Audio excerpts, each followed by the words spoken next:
स्वागत है आपका इंडिया न्यूज में। नमस्कार, आपके साथ मैं हूं राजीव। जी हां, मोदी का स्पेस वॉर, अंतरिक्ष की दुनिया में अमेरिका जैसे देश का दबदबा जल्द ही खत्म होने वाला है। ऐसा हम इसलिए कह रहे हैं क्योंकि भारत अंतरिक्ष में जिस मिशन पर तेजी से लगा है उसे दुनिया में अंतरिक्ष की महाशक्तियों में शुमार कर देगा। राकेश शर्मा पहले भारतीय थे जिन्हें 2 अप्रैल 1984 को अंतरिक्ष में भेजा गया था और 8 दिन उन्होंने स्पेस स्टेशन में बिताए थे। लेकिन तब राकेश शर्मा ने सोवियत स्पेस स्टेशन से उड़ान भरी थी। इतने साल बीत गए और आज भी हमें अंतरिक्ष में कदम रखने के लिए दुनिया के दूसरे देशों की मदद लेनी पड़ती है। लेकिन जल्द ही हिंदुस्तान का यह सपना पूरा होने जा रहा है। कैसे, यही है हमारी आज की स्पेशल रिपोर्ट।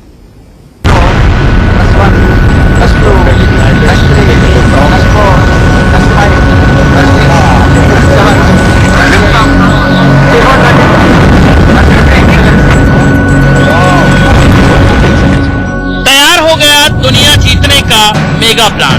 +1, +2, +3, +4, +5,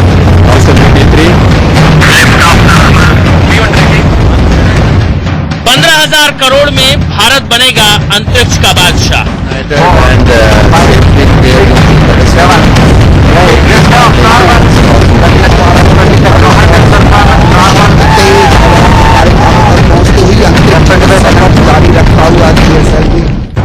अपने रॉकेट से स्पेस पर उतरेंगे Indian stars.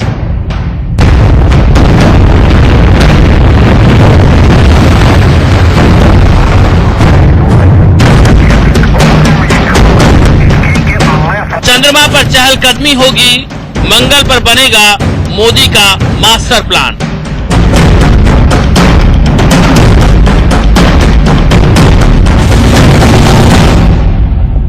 GSLV mark 3 D1 rocket, यही है हिंदुस्तान की उम्मीदों का रॉकेट। इसी रॉकेट में छिपी है हिंदुस्तान के मुकद्दर की तस्वीर। इसी रॉकेट में छिपा है भविष्य का सबसे ताकतवर हिंदुस्तान, क्योंकि अब इसी रॉकेट से हिंदुस्तान के स्पेस स्टार्स अंतरिक्ष पर जाने वाले हैं, चंद्रमा पर चहलकदमी करने वाले हैं, मंगल पर हिंदुस्तान का परचम लहराने वाले हैं। वह ऐतिहासिक तारीख जल्द ही इसरो के इस स्टेशन से पूरी दुनिया को बताई जाएगी। तब दुनिया देखेगी हिंदुस्तान की। चंद्रमा पर चहलकदमी करने वाले हैं, मंगल पर हिंदुस्तान का परचम लहराने वाले हैं। वह ऐतिहासिक तारीख जल्द ही इसरो के इस स्टेशन से पूरी दुनिया को बताई जाएगी। तब दुनिया देखेगी हिंदुस्तान की असली ताकत। आपको बता दें कि अब तक जितने भी अंतरिक्ष यात्री हिंदुस्तान से स्पेस पर गए, फिर चाहे वो राकेश शर्मा हो या फिर भारतीय मूल की कल्पना चावला या फिर सुनीता विलियम, ये सभी स्पेस पर पहुंचे जरूर, लेकिन रसिया और अमेरिका जैसे देशों के स्पेस शटल से। लेकिन अब हिंदुस्तानियों को अंतरिक्ष में उनका अपना स्पेस शटल अंतरिक्ष लेकर जाएगा और हिंदुस्तान की ये कामयाबी किसी सपने से कम नहीं होगी।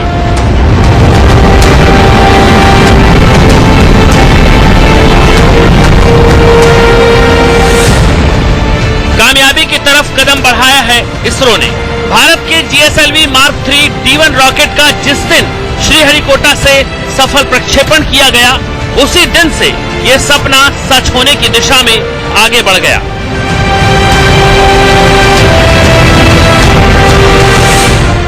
दरअसल इसरो जीएसएलवी MK3 की क्षमता को और बेहतर बनाने की प्रक्रिया में लगा हुआ है, जिसका उद्देश्य सबसे भारी रॉकेट का इस्तेमाल मानव को अंतरिक्ष में भेजने के मिशन के लिए किया जाएगा। हम चंद्रमा पे या और उपग्रहों पे अंतरिक्ष में अगर किसी भी आदमी को भेजना है या पूरी सेट ऑफ टीम को भेजना है या अपनी लैब स्टेशन अंतरिक्ष में लगानी है, तो हमें हैवी व्हीकल की जरूरत पड़ेगी। इसलिए ये बहुत बड़ा कदम है। जीएसएलवी MK3 ऐसा रॉकेट है जिसका इस्तेमाल आने वाले सालों में भू-स्थिर मिशन और पृथ्वी के पास बहुत भारी उपग्रहों को स्थापित करने वाले मिशन में मुख्य रूप से किया जाएगा। फिलहाल इंडियन स्पेस रिसर्च ऑर्गेनाइजेशन यानी इसरो का उपग्रह जीएसएलवी MK3 D1 4 टन वर्ग के उपग्रहों को ले जाने में सक्षम है। जब ये रॉकेट लॉन्च हुआ तो इसे बाहुबली की लॉन्चिंग कहा गया।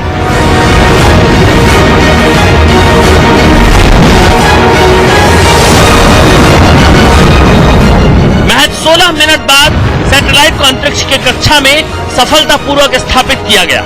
इस रॉकेट का वजन करीब 200 हाथियों जितना भारी था, लेकिन अब इसे 10 टन की क्षमता तक विकसित किए जाने का प्लान बन चुका है।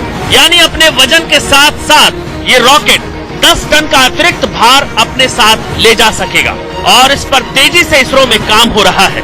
इस रॉकेट की लॉन्चिंग पर देश के प्रधानमंत्री ने ट्वीट कर कहा था कि GSLV MK3D1 मिशन ने भारत को नेक्स्ट जनरेशन लॉन्च व्हीकल और उपग्रह क्षमता के नजदीक पहुंचाया है। देश को गर्व है। तो हमने जो भेजा था वो तो 3136 केजी का था, तो 3.1 टन का था, लेकिन काफी कम्युनिकेशन सैटेलाइट हेवी होते हैं, तो वो हेवी सैटेलाइट के लिए अभी भी हमें बाहर के लोगों के ऊपर निर्भर रहना पड़ेगा। तो अगर 10 टन की क्षमता हो जाएगी तो काफी ऐसे सैटेलाइट बहुत कम होते हैं जो 10 टन से ज्यादा हो जाए, तो हमारे सभी कम्युनिकेशन सैटेलाइट हम छोड़ पाएंगे। गर्व की बात है भी, ये रॉकेट जिस दिन हमारे अंतरिक्ष यात्रियों को स्पेस लेकर जाएगा, उस दिन हम अमेरिका जैसे शक्तिशाली देश के अंतरिक्ष पर दबदबे को खत्म कर देंगे। फिर हिंदुस्तान को अमेरिकी स्पेस एजेंसी नासा की तरफ देखने की जरूरत नहीं पड़ेगी।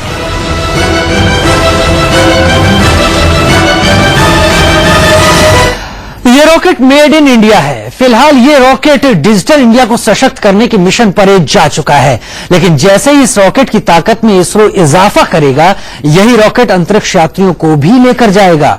अब हम आपको बताते हैं कि ऐसा क्या खास है इस रॉकेट में जो इसरो के नए मिशन को अंजाम तक पहुंचाने की ये रॉकेट काबिलियत रखता है।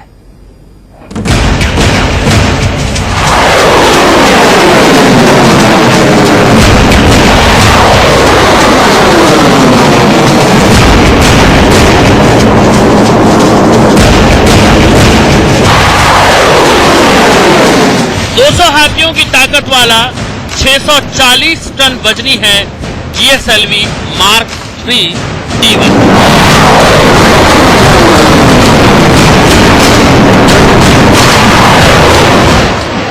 इस रॉकेट की यही ताकत, यही वजन सबसे खास है, जो दुनिया में अमेरिका और रसिया जैसे देशों की अंतरिक्ष सल्तनत को चुनौती देगा।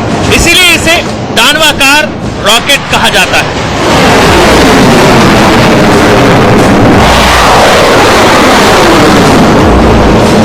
रॉकेट की लंबाई 140 फीट है।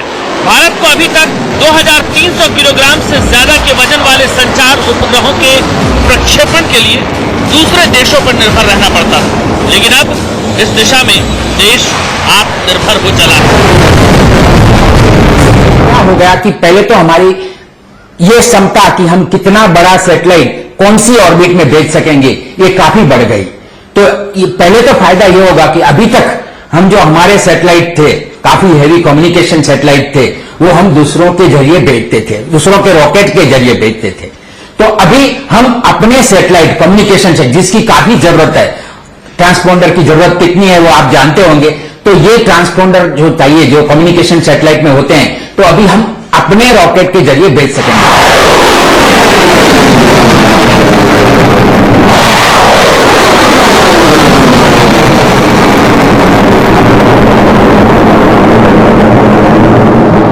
सैटेलाइट को तैयार करने में इंडियन स्पेस रिसर्च ऑर्गेनाइजेशन यानी इसरो के अंतरिक्ष वैज्ञानिकों को 15 साल का लंबा वक्त लगा है। इस रॉकेट के साथ खास बात यह है, ये स्वदेशी है और इसे भारत में ही विकसित किया गया है।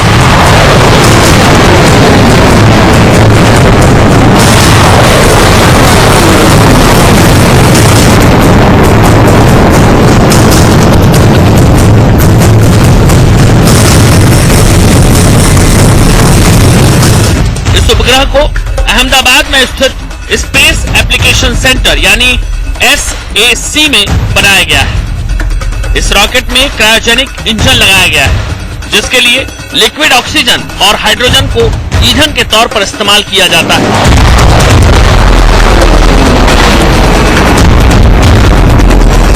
इसीलिए ये रॉकेट सबसे ज्यादा ताकतवर है। GSLV Mark 3D1 4000 किलोग्राम तक के पेलोड को लेकर जियो सिंक्रोनस ट्रांसफर ऑर्बिट तक ले जाने और 10,000 किलो तक के पेलोड को पृथ्वी की निचली कक्षा में पहुंचाने की ताकत रखता है। अपना एक लैब भी अंतरिक्ष में होना चाहिए, जैसे कि स्पेस लैब रसिया और अमेरिका के कंट्रीब्यूशन से चल रहा है। तो हमारे अपने भी मिशन है और उस मिशन से भारतवर्ष आगे बढ़ाना चाहता है।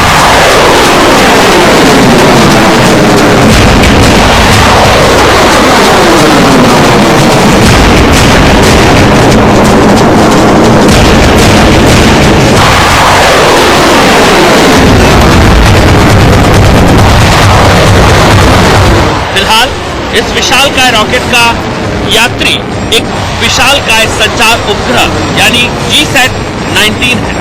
इस संचार उपग्रह का वजन भी 3136 किलोग्राम। ये मेड इन इंडिया उपग्रह डिजिटल इंडिया को सशक्त करने के मिशन पर जा चुका है, लेकिन जल्द ही GSLV Mark 3D-1 की ताकत में इजाफा कर इसरो अंतरिक्ष यात्रियों के उपग्रह को स्पेस में ले जाएगा।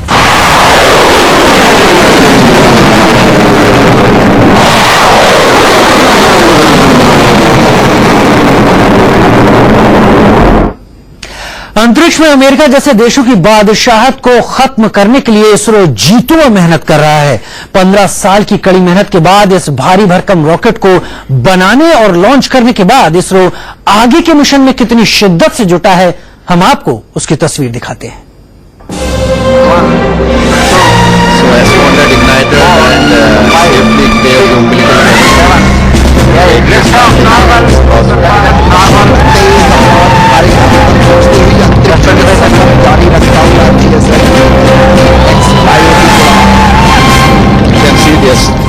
इसरो इस प्रोजेक्ट में कितनी शिद्दत से लगा है, इसका अंदाजा इसी बात से लगाया जा सकता है कि इसरो ने इसके लिए सरकार से 15,000 करोड़ की मांग की है और सरकार इस डिमांड को पूरा भी करेगी, क्योंकि इसरो जिस मिशन पर काम कर रहा है वो आने वाले वक्त में इस लागत का 1000 गुना कमा कर देगा। पिछले साल 22 जून को इसरो का PSLV अपने 36वें प्रक्षेपण के दौरान 20 उपग्रहों को अंतरिक्ष में ले गया, जिसकी लागत अन्य अंतरिक्ष एजेंसियों की तुलना में 10 गुना कम थी। और तो और इसरो ने उस मिशन से करोड़ों की कमाई की। परिणत एक ऐतिहासिक घटनाक्रम हमारी आंखों के सामने साकार होता होगा। इसरो अब तक 20 अलग अलग देशों के 57 उपग्रहों को लॉन्च कर चुका है। इसके जरिए उसने अब तक 10,000 करोड़ अमेरिकी डॉलर यानी 6,500 करोड़ रुपए भी कमाए हैं। अभी तक पूरी दुनिया में चीन ही बाजारों में सस्ता सामान बेचता था, लेकिन इसरो ने सबसे सस्ता उपग्रह बनाकर पूरी दुनिया को हैरान कर दिया। लेकिन अब इसरो अपनी उड़ान को और ऊंचा करने जा रहा है। इसरो की निगाहें किस कदर अपने नए मिशन पर हैं, इसका अंदाजा इस बात से भी लगाया जा सकता है कि उसने भविष्य के अंतरिक्ष यात्रियों को गैगानाइट्स और व्योमेनाइट्स का नाम भी दे दिया है और साथ ही अंतरिक्ष यात्रियों के स्पेस सूट भी तैयार कर लिए हैं। ले रहे हैं छोटा सा ब्रेक, बहुत जल्द हाजिर होते हैं। अंतरिक्ष में अपना दबदबा बनाने के लिए भारत को पानी की तरह पैसा बहाना होगा। इसका अंदाजा इसी बात से लगाया जा सकता है कि एक स्पेस सूट को बनाने में तकरीबन 75 से 80 करोड़ रुपए खर्च होते हैं। दरअसल अंतरिक्ष की दुनिया ही बिल्कुल विचित्र है। हम आपको बताते हैं कि कैसी और कितनी मुश्किल होती है अंतरिक्ष में जिंदगी।